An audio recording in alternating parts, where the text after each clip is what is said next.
প্ৰকৃতি আৰু প্ৰকৃতি মানে হৈছে বহাগ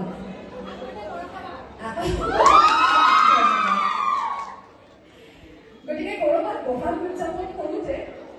হয়তো আমি নাৰীক উদযাপন কৰোঁ নহয়নে কোনেও নকৰিলেও আমি প্ৰত্যেকগৰাকী নাৰীয়ে নিজক উদযাপন কৰাটো উচিত বুলি মই ভাবোঁ কিয়নো আমি শক্তি আমাক ভগৱানে এনেকৈ গঢ়িছে আমি সকলো কৰিব পাৰোঁ মই এইটো নকওঁ যে নাৰীয়ে আটাইতকৈ শক্তিশালী মই সদায় কওঁ যে পুৰুষ নহ'লে নাৰী হ'ব নোৱাৰে আৰু নাৰী নহ'লে পুৰুষ হ'ব নোৱাৰে নাৰী আৰু পুৰুষ নহ'লে সৃষ্টি হ'ব নোৱাৰে গতিকে পুৰুষো প্ৰয়োজন নাৰীও প্ৰয়োজন কিন্তু মোক প্ৰতিজ্ঞাই যদিও কৈছে ভৱিষ্যতে আহিবলৈ আজি মোৰ অভিজ্ঞতাৰে মই কেৱল এষাৰ কথা বা দুআষাৰে ক'ব বিচাৰিম যে কেতিয়াও নিজকে দুৰ্বল বুলি ভাবিব নালাগে কোনো গৰাকী নাৰীয়ে কেতিয়াও নিজকে দুৰ্বল বুলি ভাবিব নালাগে বহু পৰিৱৰ্তন হৈছে বিজ্ঞানৰ ফালৰ পৰাই হওক চাৰিওফালৰ পৰাই হওক সমাজখন বহুত আগবাঢ়ি গৈছে কিন্তু ক'ৰবাত এতিয়াও যেন নাৰীৰ কাৰণে সমাজখন পৰিৱৰ্তন হোৱা নাই বিভিন্ন ধৰণৰ ঘটনা আমি দেখি থাকোঁ প্ৰত্যেকজন পুৰুষ হয়তো তেনেকুৱা নহয় এনেকুৱা পুৰুষো আছে যাৰ নাম ভাস্কৰ বৰুৱা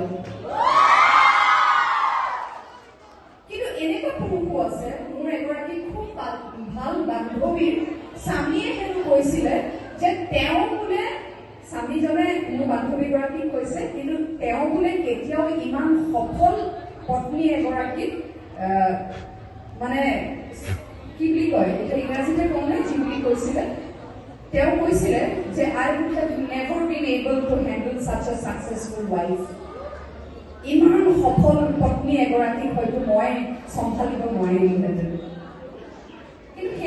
সেই সফল হোৱাটো সেই পত্নীগৰাকীৰ দুখ নেকি নহয় আমি যদি এজন সফল স্বামীক মানি ল'ব পাৰোঁ স্বীকাৰ কৰিব পাৰোঁ এগৰাকী সফল পত্নীক কিয় গ্ৰহণ কৰিব নোৱাৰিব কিয় চম্ভালিব নোৱাৰিম বুলি ক'লে তাৰমানে তেনেকুৱা ধৰণৰ মানসিকতাও আছে আৰু আমি বিভিন্ন ঘটনাত শুনি থাকোঁ নহয় গতিকে আমি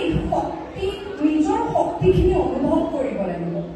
আমি নিজে শক্তিশালী আৰু সমাজখন গঢ়াত আমাৰ ব্যক্তিত্বই সমাজখন গঢ়িব আমি কেনেকৈ বিচাৰিছোঁ বহুত কিবা কিবি কৰিব পাৰিলোহেঁতেন মোৰ লগত হোৱা ঘটনাবোৰ কিন্তু নহয় সেই মঞ্চখনৰ এক ঐতিহ্য আছে কোনোবা বৰ্ষাৰে ধৰা কোনোবা আৰু এজন ব্যক্তিক কৈ সেই মঞ্চখন বহু উৰ্ধত আমি নাথাকিম কাইলৈ সেই মঞ্চখন থাকি যাব গতিকে মই কেনেকৈ প্ৰতিবাদ কৰিম মই মৌন হৈ প্ৰতিবাদ কৰিম কিন্তু ক'ৰবাত মই মুক্ত কণ্ঠৰে প্ৰতিবাদ কৰিম গতিকে নাৰী মানে কেতিয়াও দুৰ্বল নহয় নাৰীৰ শক্তি হয় সেইখিনি কথা প্ৰতিগৰাকী নাৰীয়ে আজি মই ছাত্ৰীসকলক কওঁ যে সেইকাৰণে মই তুমি বুলি সম্বোধন কৰিব বিচাৰিছোঁ আজি পঢ়ি আছা সপোন দেখিছা সপোন দেখা আৰু সেই সপোনবোৰ সঁচা কৰিবলৈ চেষ্টা কৰা তোমালোকে সপোনবিলাক সঁচা কৰিবলৈ চেষ্টা কৰিলে মোৰ ছোৱালী যে উঠি আহি আছে সেই প্ৰজন্মটোৱে আকৌ সাহস পাব সপোন সঁচা কৰিবলৈ তেনেকৈ আমি প্ৰতিগৰাকী নাৰী প্ৰতিগৰাকী ছোৱালীয়ে উঠি অহা ছোৱালীসকলৰ বাবে উদাহৰণস্বৰূপ হৈ থিয় দিব লাগিব সেইখিনিয়ে মোৰ সকলো ছোৱালী বা সকলো নাৰীলৈ এক অনুৰোধ আৰু লগতে বিহু আজি ঈশানক কৈ আছিলোঁ ঈশানক বহুত সহায় কৰে আজিকালি এনেকুৱা অনুষ্ঠান থাকিলে বেচাৰাটো গুচি আহে আৰু ঈশানৰ লগত মই পাতোঁ মোৰ স্বামীৰ লগতো পাতোঁ যে মই কি কওঁ আজি আহি থাকোঁতে অহাৰ আগতে মই ঈশানক কৈছিলোঁ ঈশান জানা আজি মোৰ কি ক'বলৈ মন গৈছে আজি মোৰ বিহুৰ বিষয়ে ক'বলৈ মন গৈছে যে বিহু মানে কেৱল বিহু নহয় বট হুঁচৰিকাৰে হকুকাৰে গৰু বিহু নহয় বিহু মানে কেৱল নাচ নহয় বিহু মানে কেৱল বিহু গান নহয় বিহু মানে কেৱল খেতি নহয় বিহু মানে কেৱল গছত বিনাই থকা পুলিজনী নহয় বিহু মানে কি বিহু মানে অসমীয়া জাতি গতিকে আমি থাকো নাথাকো অসমীয়া জাতি থাকিব লাগিব আৰু অসমীয়া জাতি থাকিবলৈ হ'লে বিহু থাকিব লাগিব গতিকে বিহু কেৱল বিহু নহয় বিহু এক আবেগ বিহু এক শক্তি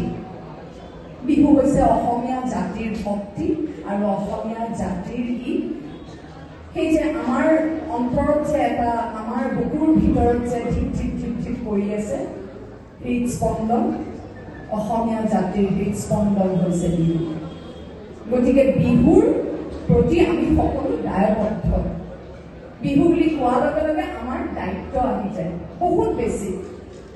কেৱল বিহু পাতিলোঁ আৰু হৈ গ'ল তেনেকুৱা নহয় বিহু উৰেটো জীৱন প্ৰতিটো মুহূৰ্তত ইয়াত থাকিব লাগিব আৰু বিহু প্ৰতিটো মুহূৰ্তত ইয়াত থকা মানে প্ৰতিটো মুহূৰ্তত এইটো কথা মনত থকা যে মই অসমীয়া আৰু মই যি কৰিম অসমীয়া জাতিৰ বৃহত্তৰ স্বাৰ্থত কৰিম যিকোনো মই ব্যৱসায় কৰিছোঁ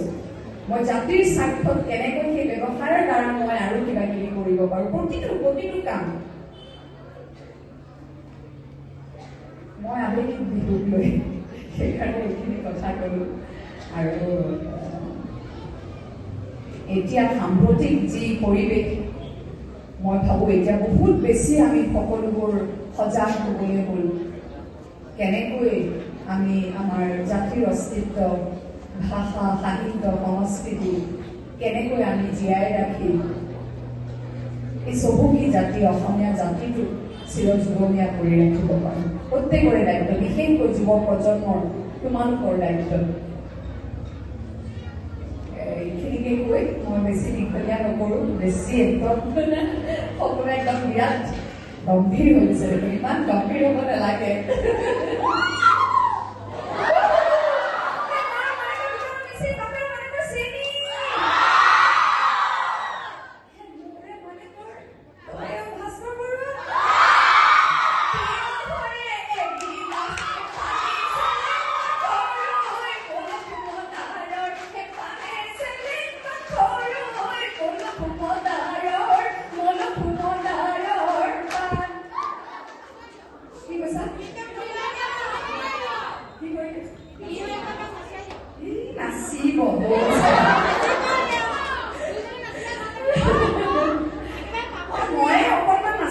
ভাবিছো যদিও ট্ৰেকটো 10 মিনিটৰ 10 মিনিট নাচি থাকিব পাৰিম মানে মোৰ সন্দেহ গতিকে আমাৰ লগত মোৰ লগত অকণমান লাগিব আকৌ কোনোবা বিছানত আছিবা নেকি এপাক আৰু খুব ভাল লাগিলে আমাৰ অধ্যক্ষ ডাঙৰীয়া যেনেকৈ চুৰিয়া পিন্ধি আছে আজি কেইবাগৰাকীও ইয়াতে মহাবিদ্যালয়ৰ চুৰিয়া পিন্ধি আছে বৰ ভাল লাগিলে মনটো দেখা পায় মানে সদায় মোক সেইটোৱে আপত্তি এই সংস্কৃতি বুলি ক'লে যে মহিলাসকলে মেখেলা চাদৰযোৰ পিন্ধাব লাগে পুৰুষসকলেও পিন্ধিব লাগে চুৰিয়া